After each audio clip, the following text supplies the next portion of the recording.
할렐루야. 우리 앞뒤 좌우 옆 사람에게 다시 한번 인사하겠습니다. 잘 오셨습니다. 잘 오셨습니다. 축복합니다. 축복합니다. 광고를 지난주부터 우리 곽성희 집사님께서 읽어주시는데 훨씬 더 쏙쏙 귀에 들어오시는가요? 네. 우리 곽 지사님 위해서 격려의 박수 한번 더 해주세요. 감사합니다. 축복합니다. 예. 광고를 했는데 누구에게 문의해달라 누구에게 문의해달라 그랬는데 그 누구가 과연 누구냐 이런 또 건의사항이 많이 와가지고 여러분 우리 교회는 반드시 큐티책 사셔야 됩니다. 그래야 함께 신앙생활을 할 수가 있습니다. 그래서 뭐 등록하신 분들은 당연하고요. 지금 등록하려고 하시는 분들이나 등록을 고민하시는 분들은 반드시 큐티책 우리들 교회 김양재 목사님 쓰신 책인데 큐티책 구매하시고 꼭 함께 신앙생활을 했으면 좋겠고요. 그 다음에 이번 주부터 저희가 이제 다시 봄이 돼서 이제 팝콘 전도를 시작하려고 합니다. 우리 정지영 집사님 계시나요? 예, 잠깐 일어나 주시면 이분이 정지영 집사님입니다. 네, 박수 한번 쳐주세요. 네, 저희가 일주일에 원래는 매일 나가서 전도를 했었는데 주변에서 좀 그런 좀 어려움들이 있었어서 그래도 어떻든 일주일에 2번 정도는 나가자 그래서 화요일 날 목요일 날 오후 4시부터 6시까지 그렇게 전도를 하고 있는데 혹여나 여러분 중에 마음이 동하시거나 또 시간이 되시는 분들은 우리 정지영 집사님께 문의해 주시고 함께 전도 사역 동참해 주시길 바라고요. 그 다음에 이제 목요일에는 곽유준 사모님이 중심으로 중보기도회. 곽 사모님 계시나요? 여기 계시는군요. 네, 일어나시고 그리고 주일에는 우리 김기옥 집사님 잠깐 일어나 주시고 이렇게 중심이 되셔서 예배를 위한 중보기도 모임을 하는데요. 여러분 조금 목요일 날에는 한 6시까지 또 주일에는 10시 50분까지 오시면은 이분들과 함께 세미나 일실에서 예배를 위해 교회를 위해 기도해 주시면 감사하겠습니다. 두 분 잘 섬겨달라고 격려의 박수 한번 해주세요. 감사합니다. 오늘 예배를 다 마치고 저희가 식사하면서 이제 새로운 텀을 시작하고자 합니다. 그래서 저희는 이제 제가 입으로 등대 모임, 소그룹 모임을 짜지 않고요. 다 성경적 방법인 제비뽑기로 이렇게 해가지고 등대 모임을 구성을 하고자 합니다. 그래서 지난 6개월 동안 잘 섬겨준 등대지기들 그리고 새롭게 또 섬겨주실 등대지기들 축복하고 또 그리고 우리 교회가 이제 청소년들이 많아졌어요. 그래서 드디어 이제 온리틴즈 사역을 시작을 하게 됐는데 온리틴즈 사역에 함께 동참해 주시고자 우리 유세훈 전사님이 오늘 부임을 하셔서 함께 사역을 하게 됐습니다. 우리 저 뒤에 계신데 한번 자리에서 일어나 주시고 인사해 주시면 박수 한번 해주십시오. 네, 유세훈 전사님 사역 잘 감당할 수 있도록 여러분 기도해 주시기 바랍니다. 우리 잠깐 기도하고 말씀 전하겠습니다. 아버지 하나님 감사합니다. 아버지 하나님 오늘 우리가 이곳에 있는 것이 주의 은혜임을 고백합니다. 지난 한 주간의 삶 가운데 우리와 함께 하시고 우리를 여기까지 인도하신 하나님께 감사드립니다. 우리는 온리교회를 하는 이름으로 모이기 이전에 예수 그리스도라는 이름으로 모였음을 고백합니다. 아버지 이 모임의 주인 되신 예수님 지금 저와 우리 사랑하는 성도들의 마음 가운데 또 특별히 몸이 아프거나 여러 가지 사정상 오늘 이 자리에 보이지 않는 얼굴들이 눈에 밟힙니다. 아버지 온라인으로 예배드리는 그 성도의 그 현장 가운데 찾아가 주시고 우리가 그리스도 안에서 한 형제요 한 자매며 한 가족임을 고백하고 우리 안에 한 마음을 주시는 은혜와 사랑이 아까 우리가 찬양한 대로 온전히 부어져서 내 인생이 주님의 것입니다. 그리고 나의 모든 어두움은 다 주님께서 걷어가셨습니다. 주님이 생명의 주인이시니 나의 삶 가운데 생명을 공급하심으로 내 안에 모든 걱정, 불안, 염려, 두려움 다 이미 떠나간 줄 믿습니다. 주님이 나의 산성이십니다. 주님이 나의 인생의 방패이십니다. 주님이 내 인생의 요새가 되십니다. 어떠한 적의 무리가 원수마귀 어둠의 세력이 우리를 공격한다 해도 우리는 주 안에서 안전함을 고백합니다. 성령 하나님 우리와 함께하여 주옵소서. 오늘 말씀 듣기 원합니다. 부족한 종의 입술을 주장해 주세요. 엉뚱한 얘기하지 않게 해주세요. 복음만 말하게 해주세요. 주님만 영광 받아 주옵소서. 예수님의 이름으로 기도합니다. 아멘. 우리는 3월부터 요한복음을 묵상을 하고 있습니다. 요한복음을 묵상해서 저는 개인적으로 상당히 이렇게 흥분이 됩니다. 왜냐하면 참 좋아하는 성경이고요.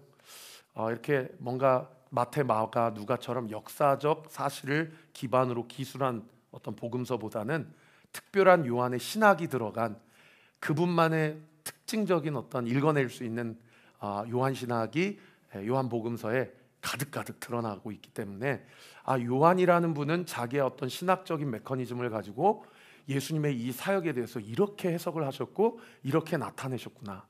그래서 나중에 여러분 요한복음, 그다음 요한 1, 2, 3서, 그다음에 요한계시록 이런 본문에 보면은 사도 요한의 특별한 자기의 신학과 그 하나님의 하신 일들에 대한 명확한 하셨던 일들, 지금도 하고 계신 일들, 또 앞으로 일어나게 될 일들에 대해서 우리에게 친절하게 잘 기술해주고 있는 것이 요한 신학 또는 요한 본문이라고 그렇게 학자들이 많이 이야기를 합니다.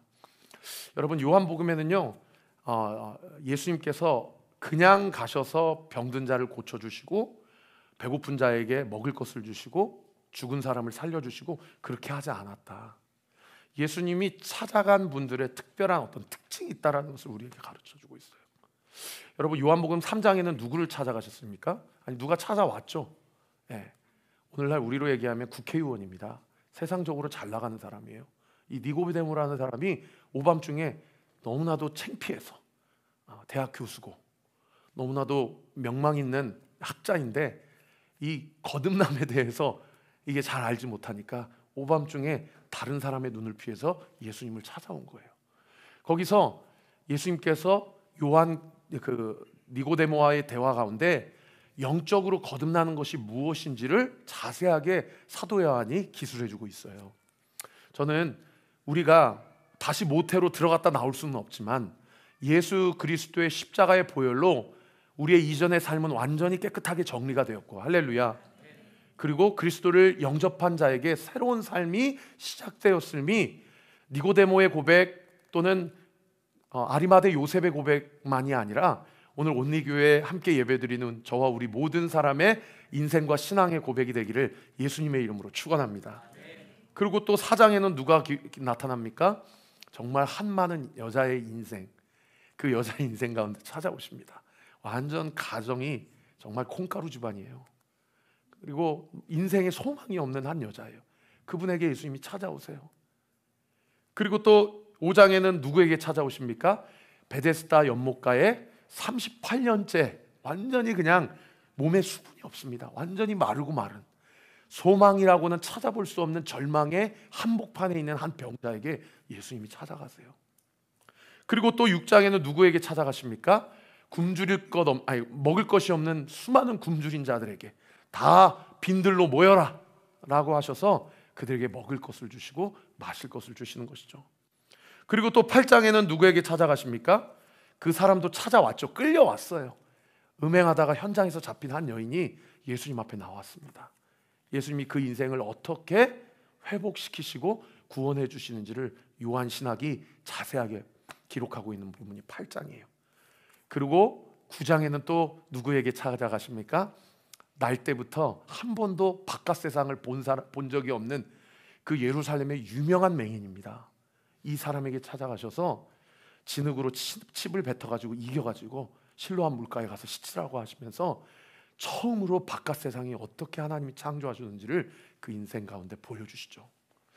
여러분 이러한 요한 신학의 특별한 이 기술의 특징이 뭐냐면 예수님이 이렇게 병자를 낫게 해주셨고 배고픈 자에게 먹을 것을 주셨어 라고 끝나고 그렇게 성경을 적용해 본다면 사실 우리에게 전혀 사실은 어떤 신화를 읽는 것 같은 또는 어떤 그 위인전을 읽는 것 같은 그 정도 이상의 어떤 의미가 있겠습니까?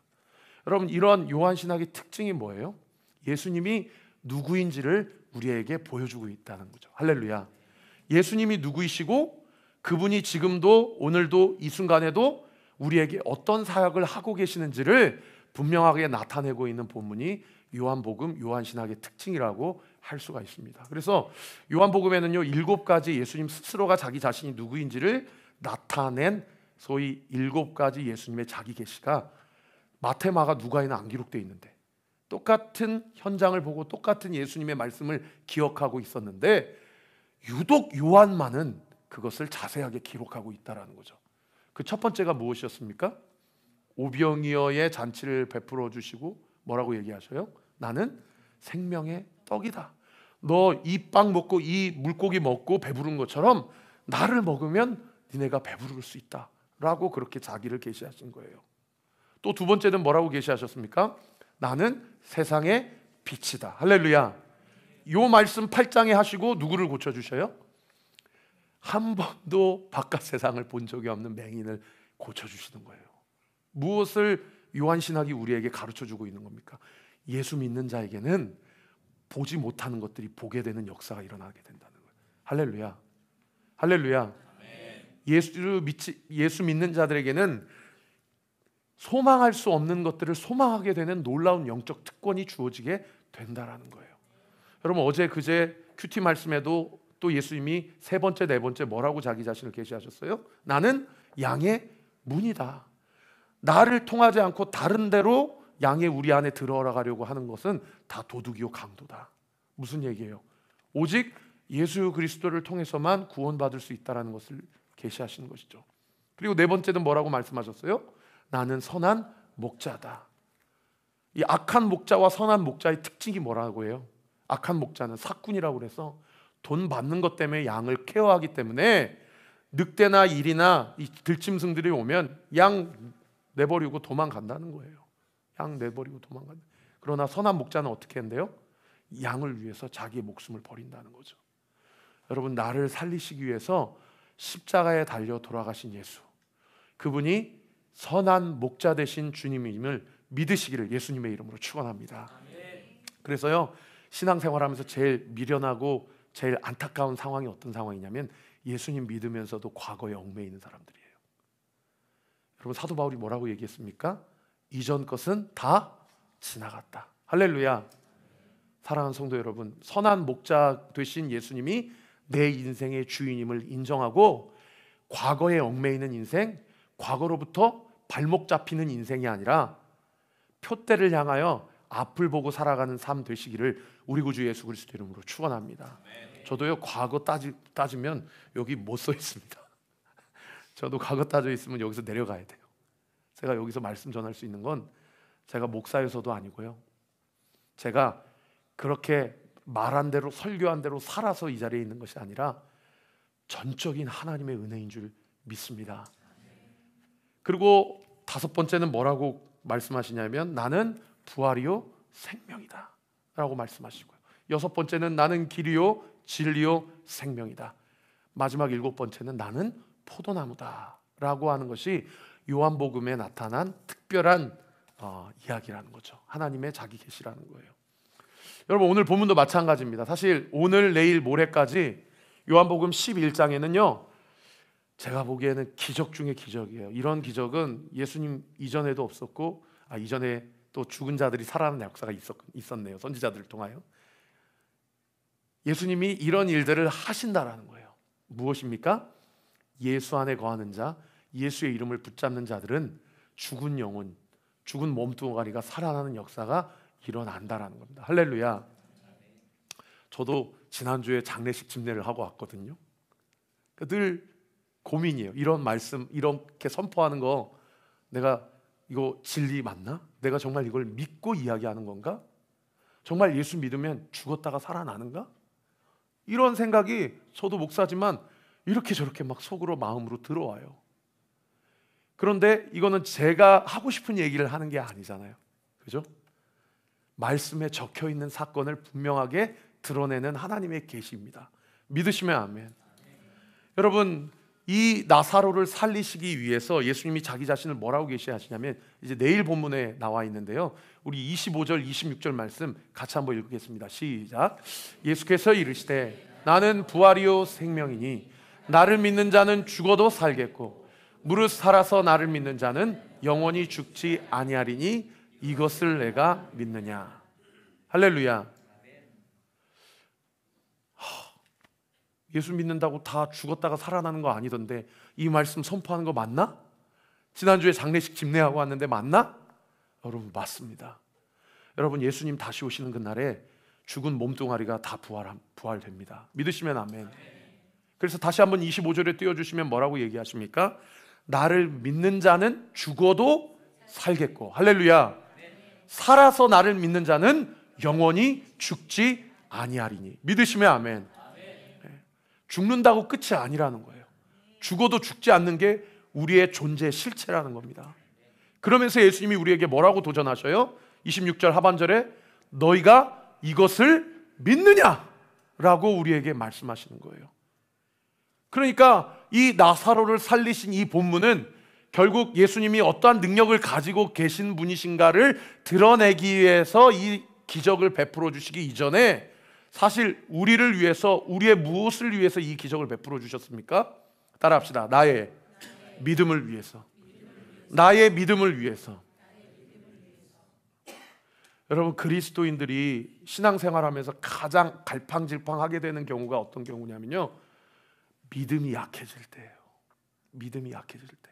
그래서 믿기는 믿는데 결국 믿지 않는 경우가 돼버리거나, 믿지 않는 것 같은데 그래도 믿어야 될 것 같고, 이렇게 갈팡질팡할 때 가장 사실은 허무하고요, 가장 공허하고요, 그리고 매너리즘에 빠질 경우가 얼마나 많은지 몰라요. 이 자리에 앉아 계신 성도님들 중에 신앙생활 오래 하신 분들일수록 오늘 이 말씀을 정말 무겁게 받으셔야 됩니다.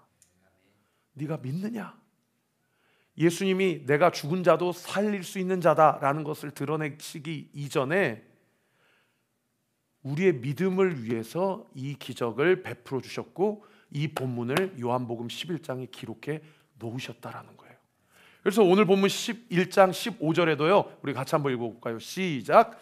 내가 거기 있지 아니한 것을 너희를 위하여 기뻐하노니 이는 너희로 믿게 하려 함이라. 그러나 그에게로 가자 하시니. 믿게 하려 한다는 거예요. 그러나 왜 그에게로 가자고 하시는 거예요? 믿지 않으니까 내가 생생하게 보여주겠다라고 하시면서 제자들과 예수님을 따르는 무리들이 나사로가 죽어있는 그 돌무덤의 현장으로 예수님이 그들을 데리고 가시는 거예요.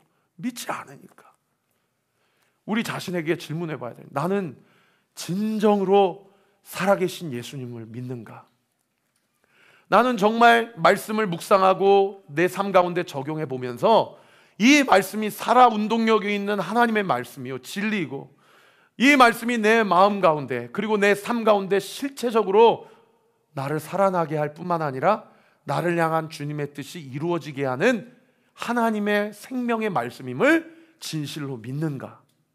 우리가 우리 자신에게 질문을 해보아야 한다는 겁니다. 그래서 첫 번째로요, 오늘 말씀을 통해 여러분과 함께 나누고 싶은 이야기는, 여러분, 하나님이 우리의 확실한 믿음을 위해서 하시는 일이 뭐냐? 첫 번째로 따라해 봅시다. 병을 허락하신다. 시작.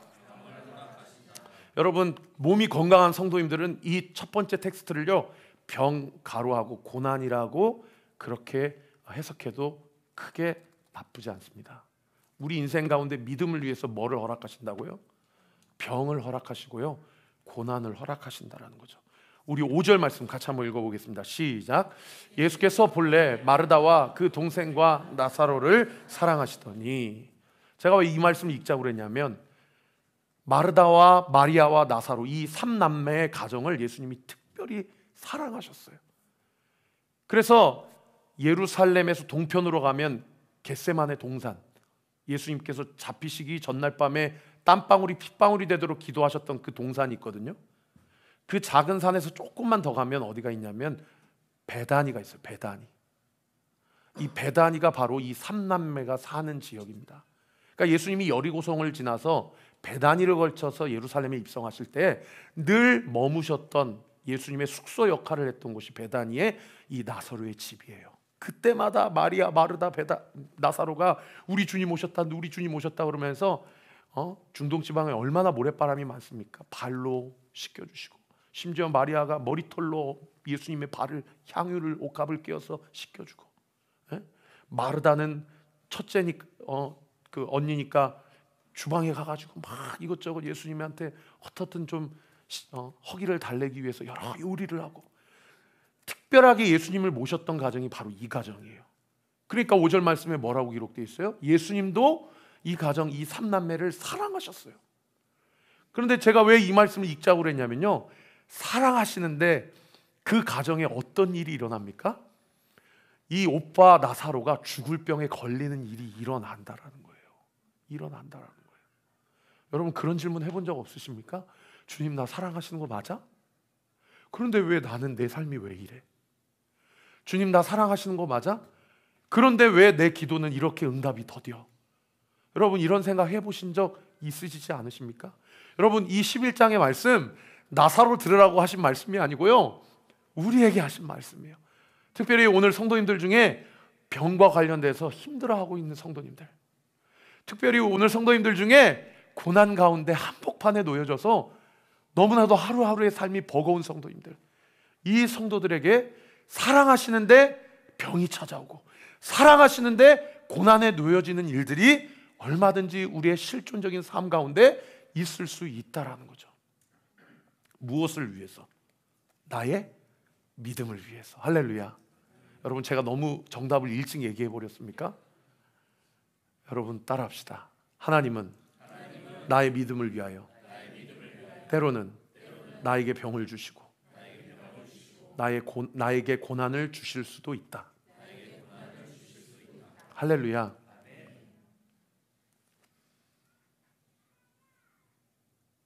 그래서 그런 관점에서 보면요, 이건 되게 거시적인 관점이에요. 사실 병과 고난은요 꼭 나쁜 것만은 아니에요. 오늘 이 말씀이 지금 고난의 한복판에 있는 성도님들에게 시험이 되지 않기를 정말 예수님의 이름으로 부탁드립니다. 병이, 고난이 꼭 나쁜 것만은 아닙니다. 그럼 그곳을 하여금 사실은요 오늘 똑같이 이렇게 앉아 계셔도 지금 정말 육신의 질병이나 인생의 고난 한복판에 계신 성도님들은요, 죄송합니다, 예배 태도가 달라요. 왜요? 간절하니까요. 정말 주님 아니고서는 어디 나가 하소연할 데도 없고 붙잡을 끈이 없기 때문에 주님을 대하는 우리의 마음과 자세부터가 다른 거죠. 정말 이번 한 주 중요한 결정을 하셔야 되는 성도님들, 오늘 예배를 대하는 태도와 자세가 어떻게 이전과 같을 수가 있겠습니까? 제가 이전 교회 사임할 때요, 마지막 주일 예배 드릴 때요, 제 마음에 정말 많은 하나님의 찔림을 주셨어요. 제가 온리교회를 개척하고 첫 예배를 드리는데요, 첫 예배 마음의 태도와 자세가 다르더라고요. 왜요? 발등에 불이 떨어졌으니까요. 네? 큰 교회에서 매달 따박따박 사례 받을 때는 그렇게 먹고 사는 문제 고민 안 했는데, 정말 10원 한 푼 누가 지원해 주지 않아도 개척하겠냐? 개척하겠습니다. 주님이 하라 하셨으니 하겠습니다. 주님이 우리의 가정 먹고 사는 문제 해결해 주실 것을 믿습니다 하고 지난 2년을 왔어요. 지난주 목요 찬양 집회 때 간증했지만 저 지난 2년 동안 어디에서 지원받은 거 한 푼도 없고 본인들이 다 감동 주셔서 준 것이고 헌금해 주신 일은 있지만 제가 지원해 달라고 얘기한 적 없는데 2년 동안 굶어 죽지 않고 이렇게 서 있습니다. 철저한 주의 은혜임을 고백합니다. 할렐루야. 그러면서요, 지난 2년 동안 가장 수지 맞은 분이 누군 줄 아세요? 저예요. 하나님이 제 믿음을 자라게 하셨어요. 여러분 병과 고난은요 신자의 믿음을 강하게 합니다. 믿으시면 아멘. 그리고 두 번째는요, 하나님이 우리의 믿음을 위해서 하시는 일이 뭐냐, 병만 주시고 고난만 주시는 게 아니라 더 절망의 상황으로 우리를 이끌어 가세요. 오늘 본문 6절 말씀 같이 한번 읽겠습니다. 시작. 나사로가 병들었다 함을 들으시고 그 계시던 곳에 이틀을 더 유하시고. 마리아가 마르다가 사람을 보내서 주님 빨리 오세요. 주님은 수많은 병자를 고치셨잖아요. 지금 오시면 우리 오라버니 살아날 수 있습니다. 빨리 오세요 하는데 세상에 그렇게 사랑한다고 하시면서 그렇게 아낀다고 하시면서 빨리빨리 움직이지를 않으세요. 심지어 의도적으로 일부러 예수님이 계시던 곳에서 이틀을 더 유하십니다. 여러분이 아마 마리아고 마르다라고 상상을 한번 해보십시오. 저는 생각하기도 싫더라고요. 얼마나 시커멓게 속이 타겠어요. 우리 주님 오시면 낫는데. 그 정도 믿음은 이들 안에 있는데 어떤 믿음이 없는 거예요? 죽은 지 나흘이 지나고 시체 썩은 내가 나는데 우리 오빠를 다시 살아나게 하실 것이라는 믿음은 없는 거예요. 이 믿음을 위해서 예수님이요 이틀을 요지부동 움직이지 않으시고 그 자리에서 더 서 있습니다. 나중에 예수님이 마리아와 마르다 앞에 왔을 때요, 마르다는 예수님을 영접하러 나오는데 마리아는 주님 쳐다보지도 않아요. 오히려 예수님이 부릅니다. 마리아 데려오라고. 그 정도로 마음에 큰 실족함과 시험이 들 정도로 예수님이 우리의 삶 가운데 병과 고난만 주시는 것이 아니고 그 절망적인 상황 가운데 더 악화될 수밖에 없는 상황으로 우리를 이끌어 가시는 경우가 있다라고 요한이 우리에게 가르쳐주고 있어요. 사랑하는 성도 여러분, 조금 이따 우리가 함께 포터블류 관련해서 등대지기 모임 나눌 때에 첫 번째 나눠야 될 질문은 이것입니다. 현재 나에게 있는 병, 그것이 마음의 병이든 육신의 병이든 내 안에 있는 그 병이 있다면 그것은 무엇인가? 그리고 이 병과 관련하여 내 마음에 자리 잡고 있는 절망적인 상황과 마음이 있다면 함께 한번 나눠보세요. 사랑하는 성도 여러분, 저 한번 쳐다봐 주십시오. 여러분, 왜 나눠보시라고 그러면 나눌 때 하나님께서 일하십니다. 믿으시면 아멘. 내 입술로 고백할 때 하나님께서 내 고백을 들으시고 고백한 대로 역사하십니다. 믿으시면 아멘. 여러분, 나사로의 이름의 뜻이 무엇일까요? 제가 한번 찾아보는데 소름 끼쳤어요. 나사로의 이름의 뜻이, 저를 한번 따라해 주실까요? 하나님께서 나를 도우신다. 다시 한번요. 하나님께서 나를 도우신다. 할렐루야. 하나님께서 나를 도우신다를 저는 나사로의 삶 가운데로 상황화해 보면 전 이렇게 해석하고 싶어요. 하나님께서 나를 살리신다. 할렐루야. 두 눈을 감고 한번 저를 따라해 주세요. 하나님께서 나를 살리신다. 하나님께서 나를 살리신다. 한 번 더요. 하나님께서 내 가정을 살리신다. 하나님께서 내 직장을 살리신다. 하나님께서 내 인생을 살리신다. 할렐루야. 여러분, 만약에 예수님께서 우리에게 병을 주시고 그리고 그 병을 더 절망적인 상황으로 이끌어 가신다고 하면, 그리고 그것이 끝이라고 하면, 그러면 누가 예수님을 믿겠습니까? 누가 나는 부활이요 생명이니 나를 믿는 자는 살겠고 죽어도 살겠고 살아서 나를 믿는 자는 영원히 죽지 아니하리니 네가 이것을 믿느냐? 그렇게 말씀하실 때 누가 예수님을 믿겠어요? 우리에게 병을 주시고 그 병을 더 절망적인 상황으로 이끌어 가시는 주님이요, 그 나는 부활이요 생명이라고 말씀하신 그 발언 이전에 예수님이 뭐라고 얘기하시면 이렇게 얘기하세요. 4절 말씀 같이 한번 읽어보겠습니다. 시작. 예수께서 들으시고 이르시되 이 병은 죽을 병이 아니라 하나님의 영광을 위하며 하나님의 아들이 이로 말미암아 영광을 받게 하려 함이라 하시더라. 할렐루야. 네. 예수님이 이렇게 얘기하시는 거예요. 이 병 죽을 병 아니다. 이 병은 하나님의 영광을 위한 병이다. 하나님의 영광을 위하며 하나님의 아들이 이로 말미암아 영광을 받기 위하게 하려 함이로다. 할렐루야. 여러분, 이 말씀이요, 고난 가운데 있는 성도에게 얼마나 많은 힘이 되는지 몰라요. 이 병은, 이 고난은 죽을 고난이 아니다. 네가 이렇게 더 절망적으로 미래가 암담하고 앞길이 캄캄하고 그냥 오늘이라도 하나님이 나를 데려가셨으면 좋겠고 더 절망적인 상황 가운데 너를 인도할 때 이 고난과 이 질병은 죽을 고난, 죽을 질병이 아니다. 이것은 하나님의 영광을 위한 일이다. 하나님이 이렇게 얘기하신다는 거예요. 그래서 하나님이 우리에게 믿음을 허락하시기 위해, 그 믿음이 더 단단해지시기 위해서 우리에게 병도 주시고 더 절망적인 상황으로 이끌어 가시지만 그 순간순간의 인생의 믿음의 흘림의 기로에서 하나님이 이렇게 얘기하시는 거예요. 이거 죽을 병 아니야. 이거 나의 영광을 위한 거야. 그래서 여러분, 두 가지를 여러분에게 하나님이 고난 한복판에서 우리가 함께 고백해야 돼요. 첫 번째, 우리가 아까 이야기한 대로 뭐예요? 하나님이 나를 도우신다. 하나님이 나를 살리신다. 그 이름이 나사로의 이름의 뜻이라니까요. 할렐루야. 그리고 두 번째는 뭐예요? 이것은 하나님의 영광을 위한 일이다. 할렐루야. 내 영광을 위한 일이 아니에요. 하나님의 영광을 위한 일이에요. 그래서 여러분 아세요? 성경 어디에도 죽다 살아난 부활한 나사로가 어떤 발언을 했다라는 기록이 없어요. 아니, 자기가 죽은 지 나흘이 지났고 부패한 냄새가 나는 그 플래시 그 바디에서 자기가 살아났어요. 그럼 얼마나 하고 싶은 얘기가 많겠어요. 그렇지 않겠어요? 막 어느 간증자의 고백처럼 내가 지옥을 갔다 왔다, 천국을 갔다 왔다, 주님이 나를 살리셨다, 여러분이 예수님을 믿으면 나처럼 죽다가도 살아난다, 막 이런 얘기 하고 싶지 않겠냐고요. 근데 성경 어디에도 나사로가 이런 발언을 했다라는 고백이 없다니까요. 그거 무슨 얘기예요? 나사로 안에 내 고백, 내 발언, 내 간증이 중요한 게 아니라 나를 살리신 예수님만 영광 받기를 원하셨다라는 거예요. 할렐루야.